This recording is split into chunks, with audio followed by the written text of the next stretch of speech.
Well, Feed the Hungry hosted a food giveaway today. It's feeding nearly 200 people. We want to do something a little different versus just feeding them. We want to empower them and ask them to, to go back to school, to look at job training. It was a great turnout as over 100 families in need came for help and left with bags of food. And they say this is just the beginning. Savannah Feed the Hungry was founded in November 2009 and offers free hot meals, job placement services, and free furniture and clothes in addition to produce to many people. Well before the organization formed, its founder Carl Gilliard had visions of a movement and knew that hunger could affect anyone. The theme that we have is there are no boundaries to hunger. My mother started doing feedings in her house every Christmas morning. She'd feed the neighborhood, the homeless, and those that were the esteemed. She'd invite everyone in. And it's the same concept that hunger knows no boundaries. I've been in this community for around 40 years. And Carl Gilliard has become a name that's synonymous with missionary or feeding the hungry. In the late 80s and early 90s, Carl's name was synonymous with causes such as stopping gun violence and drug use in communities in Savannah. I've known Carl Gilliard since he was a rapper back in the 80s when he was with Project Love, and they were an activist group also. They would go through the community, and one chant they would have, "We fired up, can't take it no more. Get off the crack and take your neighborhood back." Carl headed various organizations and initiatives to combat crime in Savannah, including Project Love, Inc., the largest youth organization of its time. In 1995, Carl accepted the call to ministry and was ordained. For 10 years, he hosted a TV show in Savannah and hosted a radio show called Tell It Like It Is on WSOK. It was this experience that landed him a job in the auto industry. Carl continued in the business and worked in sales at Vane Nissan, becoming one of their top salesmen, and moved up in different positions.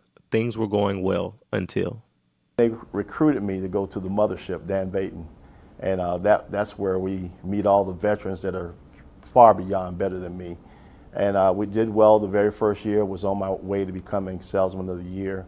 And then the recession hit the very next year. And that's when things began to change. And Georgia has this great law that I don't have to give you an excuse for letting you go.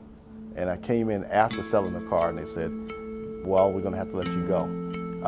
We're gonna move you if you wanna move, but we're gonna let you go. So I said, well, God, this must be my way of you're answering my call, because I talked to him every year around December, and I would say to my customers and to my family, this is it. One day he came home, he was working at Dan Vayton Nissan, and he sat down, myself and my family, and he told us that he had got laid off. And it was like maybe 3 days before Thanksgiving holiday. And we all kind of was sitting there, kind of shocked. That's when the financial woes had came across America. And at that time, I just bought a new house. We had been, blessed to get into a real good house, and finally to the point of your life where you're seeing things. Just bought a new car. I would always, catch a ride with my wife. My wife, as long as my family were taken care of all those years. And I had to give it up. They didn't take it from me. I just said, I cannot afford this car. I cannot afford this mortgage. We tried to sustain where we was at and where we was going, and how we was going to make it. And we stuck together as long as possible. Times really did get hard. With that Thanksgiving season, we had a friend who invited us over because we didn't have any money at the time for Thanksgiving. Our funds was low. I was numb because this happened 2 weeks before Thanksgiving. I was numb. Carl, his wife, and children packed up and left their home on the south side of Savannah and moved to Garden City. I remember one time my husband was sitting on the couch and he was real low.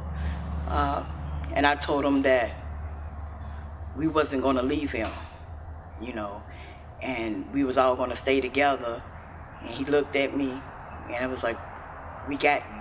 And then I began to get little jobs and try to bring income in. The most powerful thing that my wife and my children said to me is that we will not give up on you. And we're going to stick with you. We're going to walk with you. And that became my legs from being able to collapse and continue to roll forward. And it was probably at that point that I realized I was in the fight for my life. And if I didn't believe, this was a test of my faith.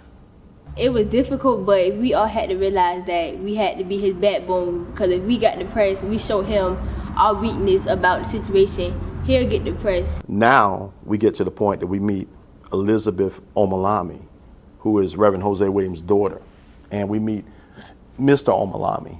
And we, at the time I was president of SCLC, and we were bringing our state convention down, and they said, who do you want the speaker to be? And I said, Dick Gregory and Mrs. Omalami. And so we got what we wanted. At the time, Reverend Jose Williams, from my prior life in college, was my mentor. So I had a promissory to him that I would finish the race.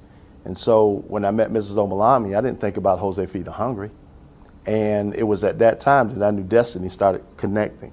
So going through the transition of being in that house, having a state convention, having Mrs. Omalami, we began to talk, and she said, why don't you think about doing something in Savannah? I said, I've always wanted to. So 2 weeks before Thanksgiving, we did Feed the Hungry. We just walked with him and believed in him and didn't give up. And even with us going without, Feed the Hungry became a life of his own. In 2009, Carl and his family sponsored a citywide Thanksgiving dinner for the homeless and working poor. After seeing the overwhelming response from the community, it was clear that hosting dinners once a month was not enough. So Carl founded Savannah Feed the Hungry, a nonprofit 501c3. We realized that there are a lot of more people that are even more less fortunate because they don't have a roof over their head. They don't have a family together because families had broken apart a lot during the recession. So we start Feed the Hungry not knowing what we're doing. Despite not knowing what they were doing, the family cranked into high gear to help others, though it proved to be a struggle juggling home and the organization. So when he first came to us about the idea, it was like, are you serious? Because we really didn't have anything ourselves. So we was like, how are we going to go out and feed other people and stuff and, help other people when we need help ourselves? As kids, for a long time, we was depressed until we kind of got older and we was like, okay, it's bigger than us. Like, it's plenty of people who going through the same thing, but we started seeing the bigger picture. The bigger picture was to take Feed the Hungry's vision and mission to the next level of outreach. Feed the Hungry worked to aid and restore dignity to the working poor and homeless by moving individuals and families to self-sufficiency. As support and donations rolled in, more time and attention was put into Feed the Hungry, which was a family affair. As the need grew even larger, Feed the Hungry enlisted volunteers to donate time and/or resources to help. We give away each week. We do no less than 200 bags, but we give away each week from 200 to 500 bags of food, and sometimes more. We do that on Monday, Wednesdays, and Friday. But then sometime, if there is emergency, then we do it any day of the week. I talked to Mr. Gilliard, and he told me about his program that he had for Feed the Hungry. So it sounded very interesting to me, and I had been looking for something to do for my community, and this was a very, very special thing for me to do with him. I've known him probably a year and a half, maybe 2 years. I met him through the station because he does work closely with the station. And I just, whenever he needs something, now he just calls and, Nita, I need you. And I'm there with him. The dinners are the happiest moments because you get to see how everybody comes together. As a family, we all come together into being at the dinners and helping other people, like feeding them, giving them clothes, Christmas time, giving them kids toys. To see it put a smile on their face and put a smile on my face. Carl understood that Feed the Hungry had to go beyond just the community but elected officials had to also be held accountable to make sure that the needs of the community and the people in it are being met. Savannah Feed the Hungry, it empowers the entire community. There are trucks from Savannah Feed the Hungry that come to people like myself in different areas of Savannah, different days out the week.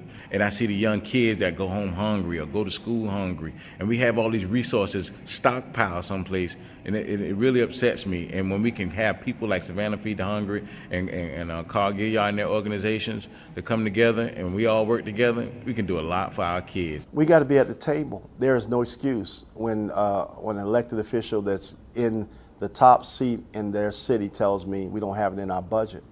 There are contingency budgets. There are grants that communities can collaborate and get. Poverty is one of the biggest essential grants right now in America. The Walmarts have them, the Targets. You can apply through everyone because poverty is a big focus. We would love to eradicate poverty, but realistically, we know that we did not reach 25, 26% poverty level overnight. We feel that with a job, if people can get a job, a regular paycheck coming in, if people can provide for their families, if people can become better educated, better trained in skills, we equip them with marketable skills so they can take care of themselves. Port Wentworth is not like any other, it's not like, no different than any other city. You know, maybe we are in denial that we have people in need, but we have people in need that need hot food, and that type of program needs to be implemented in every city. At a certain level, there's not anything we can do. Okay, there's a certain level that this we have to worry about the youngest and take that age group and move forward with them, and let's say this is our long-term goal, because that'll take care of the poverty and the crime both, but you have to start at a young age. We definitely need to look out for the people that we represent, and he definitely represents me. Feed the Hungry impact has stretched far and wide beyond the city of Savannah throughout many other cities in the state of Georgia. To date, Feed the Hungry has served over 450,000 servings of hot meals and fresh produce. Carl, his family, and the volunteers will continue to grow Savannah Feed the Hungry. Carl understands, just like Dr. Martin Luther King Jr. did, that there must be a community change to really make an impact. And Carl hopes to continue what Dr. Martin Luther King started in the Poor People's Campaign. Feed the Hungry goes to the working poor. There are those like Union Mission and all those that do a great job dealing with the homeless. That is not, we're in homeless prevention. We want to prevent the working poor from being homeless. The theme that we have is there are no boundaries to hunger. We also need to send the message that, you know, that there are new faces to hunger, and they look just like you and me. They're the teachers, they're the employees at Gulfstream. My son, who was in the military, was in the military, but he didn't have any food. Families in the military that are in their entry levels that don't have food because of their pay grade.